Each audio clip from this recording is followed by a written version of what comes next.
How do we stay grounded in God's truth when culture keeps shifting under our feet?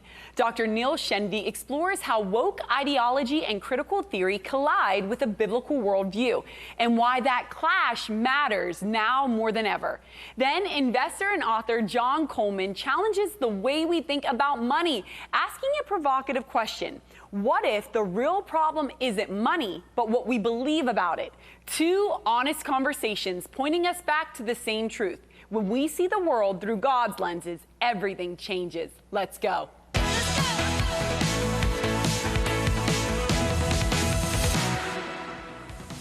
Welcome, my friends. Thank you so much for joining me today on Unscripted Faith. And I am so excited about our first guest, mostly because he has more degrees and uses more words than I know how to pronounce. Okay, so bear with me today. Dr. Neal studied at Princeton, earned his PhD at UC Berkeley, did postdoctoral research at Yale, and later worked at Duke. And that's the short version. He spent years wrestling with mind-bending topics like quantum computation and electron transfer, all while sharpening a way of thinking that doesn't flinch at hard questions. And it's that rigorous scientific training combined with his faith that led him to write Post-Woke, where he explains how woke ideology has accelerated the embrace of cultural values and practices that stand in direct conflict with a Christian worldview. Whew! Dr. Neal, welcome to Unscripted Faith. Thank you so much for inviting me. We are honored to have you. And listen, all those degrees, it makes my head spin thinking about quantum computation. I'm just glad to be here to talk to you today, okay? Yeah. So, Dr. Neal, before we hop into all of this post-woke ideology and kind of our biblical worldview in light of it, share with me your background and how you came to faith in Christ. I grew up in a great moral home, but I was not raised as a Christian. And when I went to college, kind of was spiritual, but not religious. And I went out to graduate school at UC Berkeley with my future wife, Christina. And it's there that I encountered the gospel in many different ways. One is through reading C.S. Lewis's critique letters, then through going to church with my future wife, and also through meeting very intellectual Christians. And I was forced to confront the idea that I didn't actually like the real Christianity. I kind of like the spiritual stuff and feeling like I was a good person. But then when I was encountering the real Jesus who said, you know, you're a sinner, you need repentance, you need more than just turning over a new leaf, you need a new heart, that challenged me. But eventually I came to a place where I said, I think this actually is true.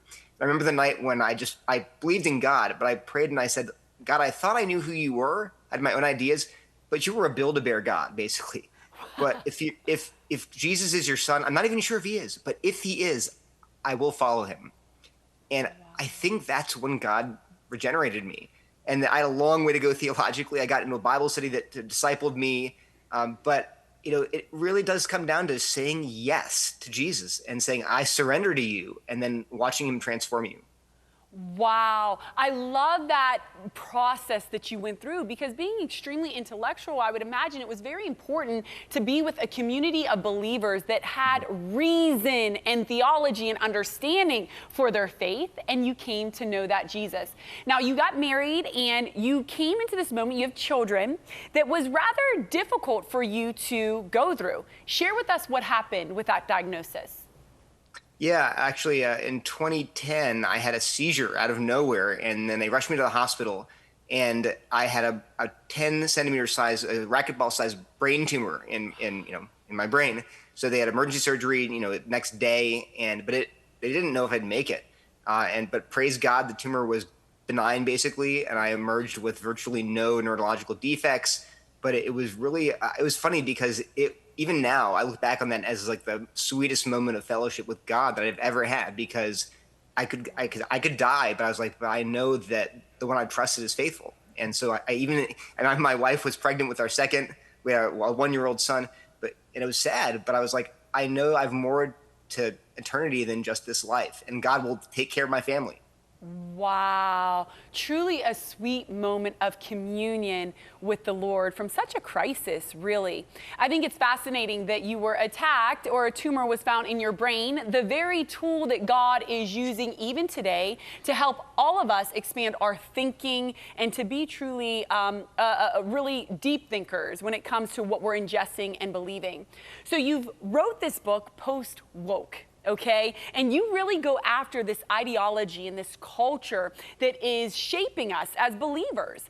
You say something profound. You say we're experiencing a religious revival, but it's not Christianity. Explain that. So wokeness is this ideology going back to Karl Marx, the Frankfurt School. It's been around for over a century, but it's rooted in this oppressor-oppressed binary, that society is divided into oppressor groups and oppressed groups along the lines of race, class, gender, sexuality, and so forth. We have to rely on our lived experience to see through these powerful, these norms and narratives that are ultimately oppressive, like the gender binary oppresses people that are not male or female, men oppress women through the patriarchy, whites oppress people of color through white supremacy. And the end goal is social justice, that we want to tear down all these oppressive narratives and values, these white Western values, and create a utopia that's based on diversity, equity, and inclusion. So this is effectively a religion that people are embracing. It's a whole way of thinking about identity, purpose, morality, being on the right side of history. And we show in the book that it is antithetical to biblical values and a biblical narrative of who we are as people and where history is headed and our problems in life, where they come from, at the solution to them, Jesus. So we are worried that many Christians are unknowingly embracing this worldview that is going to erode their faith. So what are some of those pillars of that worldview? Because, you know, we all hear this woke ideology, are you woke, but a lot of us are asleep and completely ignorant to the idea of what is really behind it. It really starts with a misunderstanding or redefinition of the word oppression. So critical theorists have redefined many common words like gender, woman, human being, but oppression or justice is one of them. So oppression, they redefine not in terms of cruelty and tyranny, which certainly exists. The Bible's full of examples of tyranny and cruelty. Jesus was called oppressed and afflicted. But they've redefined the word oppression to refer to whenever the ruling class, whether it's whites or men or heterosexuals or Christians, when the ruling class imposes their values on culture in a way that seems neutral and objective and rational, even God ordained, that's actually oppression. So we're all blinded to the way in which we're oppressed by these white Western values, which are really holding us down. But those values would include, now, can values be oppressive? Sure. You can, for example, chattel slavery said that, well, blacks are worse than whites and they deserve to be slaves, things like that. Or widow burning in India for a long time was teaching people that, you know, women that a husband should die because they have no value anymore. So these are values that are unbiblical and wrong. But critical theory sees all values and norms, not just some, as oppressive. So things like the gender binary or heteronormativity, the idea that God designed marriage for one man and one woman, that idea they would deconstruct and say it's actually the power play of these straight white men who tricked you into thinking they're two genders or tricked you into thinking that marriage is God ordained. We have to dismantle those systems. Because ultimately, God is the one who has orchestrated all values. The true ultimate value is His, and that's the one we must live by. So how do we as believers begin to lean more into the God values and less into the cultural values? That is exactly why we wrote Post-Woke. The title itself, Post-Woke. Lots of Christians are waking up, in a good sense, to the fact that woke ideology, critical theory, is bad. That's great. It's good we're there. But what comes next? What comes post-wokeness? And the answer has to be, for Christians, the Bible. We have to return to what the Bible says about, actually our subtitle is Asserting a Biblical View of Race, Gender, and Sexuality. And there are a lot of non-Christians out there who are open now to hearing a different view than what the culture is offering, because they realize this is crazy. Men can't become women. Marriage is not oppressive. Like people will say, I'm personally, I'm half Indian. I am not oppressed, right? I'm just because of my skin color. I have friends of different race ethnicities. So people are open now to hearing a sane view of reality, but that's God's view. And so as Christians, this is an opportunity for us to say, hey, the Bible has a true answer, the true way to achieve human flourishing, unity across ethnic lines, a view of gender that is not oppressive but is made by God to make us happy, and so they're longing, if they don't know it, they're longing for what is true and beautiful, and we have the opportunity to present it. Really, we hold the answer since we hold him, right? And I think that's kind of what you address in this, is that because we've taken a back seat and have allowed the biblical, the values to kind of be, lost in the sauce, so to speak. This is why these type of ideologies arise. They're looking to solve a problem, but don't have the solution that is him. So let me ask you something, Dr. Neal. You talk about oppressor and oppression, and we don't get it right. Certainly there have been oppressors. But you make a point that is very interesting. You say, we can't say that these things that have happened in the past weren't wrong. They're wrong, and they're very much present today. But the way we address them must be conversely different than how we are right now. Can you clarify what you mean by that? Sure. One paper came out just today that I actually saw a Black evangelical professor criticizing, because the paper said marriage is white supremacy. And I've been saying that this argument's being made for 6 years now. I've been warning people. So, for example, critical theorists define racism in terms of any system which advantages whites over people of color. Any system. They don't ask, is the system actually good and just? Is it in any way somehow perpetuating disparities? But I point out there are plenty of good systems that are perpetuating or even it's these disparities, like marriage. It turns out if you're married, it leads to wealth generation. It leads to happiness in life. So it's a good thing. God designed it. But it turns out that blacks get married at lower rates than whites for various reasons. But it doesn't follow that marriage is the problem. That's exactly the bad thinking that leads you to write papers like this. And actually, we know that marriage produces flourishing and actually pulls you out of poverty. You can look at the data. So we're actually, in saying we're to dismantle marriage, you're taking away one of the tools God's given us to pull families and communities out of poverty. So this is one of many ways in which critical theory not only gets the problem wrong, but produces a solution that actually makes the problem worse. And we can say to people, the Bible's vision for humanity is true because God created humanity and reality. And it will lead not only to a right relationship with God if you trust in him, it will also produce fruit in your life. I mean, not always, you can get persecuted for your faith, but ultimately God's designs are good, and when we honor him, we actually do good to ourselves. Wow. I mean, that is so good and so true. And I think that as believers, if we can get this understanding within us, then I think we can show up in these spaces where we could be a voice and not come from fear, not come from a place of, oh no, it's hopeless, but come from a place where we can actually bring truth that heals and brings unity. Dr. Neal, your work in this post-woke book is phenomenal, and everything that you're doing is. We have about 30 seconds. Share with me one thought you want our viewers to leave with today to make a difference. The one thought that Dr. Pat Sawyer and I, my co-author, would leave you with is how we close the book, saying that there's an encouragement for us as believers. God is sovereign. We don't live in unprecedented times. Times are always falling apart because human beings are beset by sin and sorrow and death. But we have a conqueror who saved us once for all on the cross. And we can have hope no matter how bad things look in the culture, no matter how crazy it gets. We can say God is on his throne. We can trust in him. We can go out in confidence that he will use everything, even my suffering or my pain, for his glory and my ultimate good. So be encouraged. Don't be afraid. Come on. Yes, I love that. Thank you so much, Dr. Neal, for all that you're doing to help us believers walk in encouragement and the hope of Christ. Thank you for being with us today. Thank you again. Coming up next, my next guest, he is an investor and an author, John Coleman. He says money isn't the problem, but what we believe about it, it is. Stay tuned.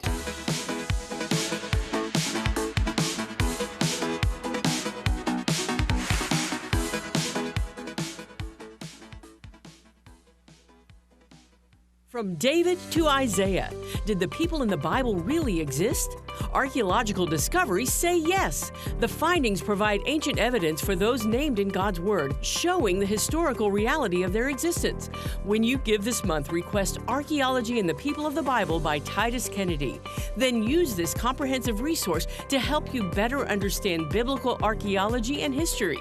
Inside, you'll find entries addressing more than 130 people in the Old and New Testaments, more than 200 photos and illustrations of archaeological discoveries that confirm the historicity of these individuals, a rating and information about each person indicating how clearly archaeological evidence supports their historical identification. Remember to request Archaeology and the People of the Bible when you donate to Cornerstone Television this month. Call 888-665-4483 or visit ctvn.org/donate. Thank you for your partnership.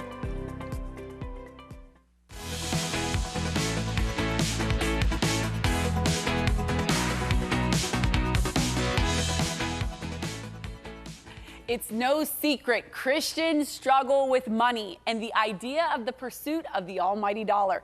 But my next guest says wealth isn't the goal in life, but a tool the Lord entrusted us to use. John, welcome to Unscripted Faith. Angela, thanks so much for having me on. It's a privilege to be here. It's an honor to have you. And before we hop into that dollar and that money talk, share with me your story of faith. Yeah, so I was privileged to grow up in a household with faith. When I was born, relevant to this topic, I was actually born to my dad was working as a rodeo cowboy at the time, so he rode bulls and saddle bronc horses. My mom cut hair. We lived in this trailer park in Central Florida, so I had kind of a country music song beginning. Moved to Columbus, Georgia eventually as my dad took new jobs, and grew up going to church. But like a lot of folks, had to rediscover what that meant for me when I went away to college, when I went out for adult life, went to a small school in Georgia called Berry College, really got to think through things on my own. And as I came out of school, I kind of embraced faith for myself, and it became an increasingly important part of my life. But one of the tensions I continued to navigate was that was important in my life, but it wasn't actually central to my work. And so I constantly had to think through how to combine those two things. I entered work in the investment management industry, so I managed investments, private equity, venture capital, things like that, which is not an industry known to be terribly faith-oriented all the time. But 5 years ago, I actually had the chance to join a Christian faith-driven investment firm called Sovereign's Capital, where everything that we do has some element of Christian faith woven into it. And so for the last 5 years in particular, I've been able to live day to day thinking about this job I have in the world related to money, related to investments, but also deeply from the perspective of human flourishing and faith. And alongside that, I've had this privilege for 15 years of working with the Harvard Business Review, writing on the topics of purpose, human flourishing, and leadership. And so this new book that I've written, Good Money, is the third that I've done for them. And it's really one focused on that intersection of flourishing for people and how they think about and use their finances. Wow, I love your journey. And I love that you're an investment banker. You're doing all the things with money, seeing wealth transfer hands, and know that well. So, John, Mr. Expert, is wealth the answer to all of our problems in life? It is definitely not the answer, which won't be surprising for Christians. You know, money is not in and of itself a bad thing, and the Bible doesn't describe money as intrinsically evil. 1 Timothy says, of course, the love of money is the root of all kinds of evil. God actually blessed a number of people in the Bible with great resources. So Abraham was one of the wealthiest men of his day, David, even some figures in the New Testament. But the Bible also acknowledges that money has unique temptations to it that can lead people astray. There are more than 2,300 verses in the Bible that relate to money, many of them cautionary. And so the way that I think about money is that it's not intrinsically good or bad, but it is uniquely tempting. And really, we need to reconceive of it as in service to everything that we do for God, and all of these things that actually create more real human flourishing, like relationships, our faith, giving to others, purposeful work, etc. Those are the intrinsically good things in life that make life better for us and others. And money is only good in so much as we make it a servant to those things rather than allowing it to be a goal in and of itself. Wow, I like that term, making it a servant to the other things. So what are some of the things that we can do to make it a servant and not the goal of our life? Yeah, in the book, what I try and do is break it into 6 parts with a 7th chapter added on. The first is to really lay out a framework for human flourishing. And this is with Harvard Business Review. So it's informed by my faith, and in the book, I get to talk about faith, but it's also informed by modern research on the topic. And so we lay out this framework for what is the good life and what makes the good life and how does money fit into that. And then I walk through the 5 areas in which we encounter money every day. The first is earning it, the way that we bring it in. The second is spending, which is obviously a huge topic for Christians and non-Christians alike. The third is giving it, generosity. The fourth is investing and how we think about investing. And the fifth is saving. And I have this point about saving for freedom, not retirement, that we could come back to. And then I cap the whole book with a chapter on money and kids. But starting with those mindsets, I think the very first thing that Christians need to do is get really clear on what they believe constitutes the good life. What is a good life as a Christian? And how can money fit into that? And one of the key topics that I set in the book is to create a financial finish line. So to start asking that question very early, how much is enough, right? Because if we keep pursuing money for its own sake, we always want a little bit more. There's something in psychology called hedonic adaptation, which means that as soon as we get something, we get used to it and we want more. A nice car, we get it, we're happy for a minute, and then we want a nicer car. And that's the reason that when you survey people about how much money would make them happy, the answer is always a little bit more. If you have $25,000 a year in household income, you want 40. If you have 250, you want $350,000. It's a never-ending cycle unless you consciously define for yourself how much is enough. And then some of those other principles can flow out of it. Wow, I think that's a really good point, that pursuit of more. And I'm sure that's probably where a lot of believers get out of line. You know, they might set out this goal, okay, we want this for our life. Then they attain it and they say, nope, we've got to move the goal line. So how do we begin to shape our life so that, you know, I think that a lot of people when they're approaching career and making those choices, oh, okay, yeah, I want to make X amount of dollars. This is what I'm going for. How do we shape our life in such a way that it's not based around money? So what are some of those very specific goals that we can make to paint the picture of a good life? Yeah, so in the book, I lay out a framework for human flourishing from 2 areas. One is from a psychologist at the University of Pennsylvania, not too far from you all, named Marty Seligman, who has this PERMA framework. And then the other is from the Harvard program on human flourishing with a guy named Tyler Vanderweel, who has now the largest project on human flourishing in the world, partnered with Baylor and Gallup. And they define 5 intrinsically good areas of life, right? So one of those is character and virtue. Just do we live in alignment with the values we say we hold dear? The second is kind of meaning and purpose. Do we feel like our life has a lot of impact? The third is happiness and life satisfaction. So are we miserable all the time, or do we actually enjoy some of what we're doing? So that's a necessary but not sufficient part of human flourishing. The fourth is relationships and communities. So do we live deeply in relationship with others, and how does that impact our life? And then the fifth is health. So physical, mental, and spiritual health. Are we kind of in balance across those areas? Money is a 6th category for them, but it's the only one they say is not intrinsically meaningful. So it's just supporting those other things. And so one thing I encourage all families to do, we talk about this in the chapter on money and kids, is to set really a family mission, vision, and values where you talk about what you think constitutes the good life, maybe aligned with those 5 criteria. And then in each of those areas, you just ask, how can money be a servant to helping enable those things? And where is it getting in the way of those things? Is my pursuit of money standing in the way of great relationships? Is it standing in the way of generosity to others? Is it standing in the way of me pursuing purposeful work? And if it ever begins to take precedence over those intrinsically important things, we know that something is out of line.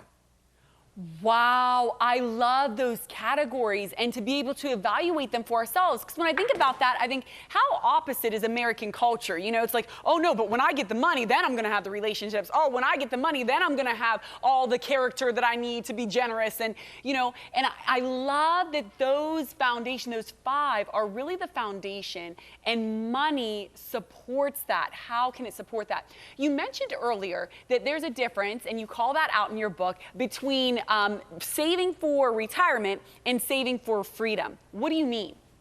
Yeah, so I actually think the way we conceive of retirement today is really fundamentally misplaced. So there's this impulse in modern culture, partially because we're not earning with purpose. Many people are in jobs that they don't enjoy, where they don't think they're having an impact, where they're not flourishing. And so it's understandable that they want to escape that, right? Which is one of the things we talk about in the book, is earning with purpose.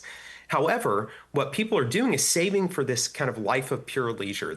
We have this dream of retiring to the golf course, really not having to do anything, traveling, etc. And not all of those things are bad, but I don't think that's a biblical way of thinking. You know, the Bible never tells us to work really hard for a period of time and then check out for the rest of our lives. Often today, that's at 55, 60 years old when people are living to 80 or 85 years old. So we're wasting this huge part of our life. I think the Bible tells us to run the race as if to win it, to really use the talents that God has given us to help and impact others throughout the course of our life. So I think we should instead be thinking about saving for freedom. One of the reasons we're so miserable in jobs sometimes is because we're not engaged. We don't feel we have autonomy and agency. We don't feel like we're having an impact. If we save enough that we're free to make financial decisions without feeling in need all the time, we've set the finish line, we've saved enough that we feel some measure of financial freedom, we're then free to shape our careers, to shape the purpose of our life in meaningful ways. And so instead of saving for retirement in the conventional sense, I encourage people to think about how much can you have before you think about reconfiguring your time at work, working on something more impactful, maybe engaging in greater community service. So not retiring to pure leisure, but investing yourself even more fully in the areas in which your talents can be fulfilling to you and have a great impact on others, and obviously serve the God that we all hold very dear. Wow, imagine that, living in freedom now and not waiting for it when you retire. I mean, that's really a huge shift for many people and will help them to choose better now. In our last moment right now, can you share with me and our audience one word of encouragement to get them to make the shift they need to so that money can serve them and them not serve it? Yeah, absolutely. What I would say is almost everyone in the audience today now has all of those elements of flourishing in their life, right? We often just lose focus on them because we get caught up in the day-to-day grind of life. We don't think about working purposefully or having an impact on others. Sometimes we haven't intentionally carved out generosity as a focus, and we talk a lot about how generosity unlocks something great, not just for those around us, but in ourselves. We aren't invested enough in training up our kids, so we get distracted and fail to focus. I think almost all of us have the opportunity for meaningful work.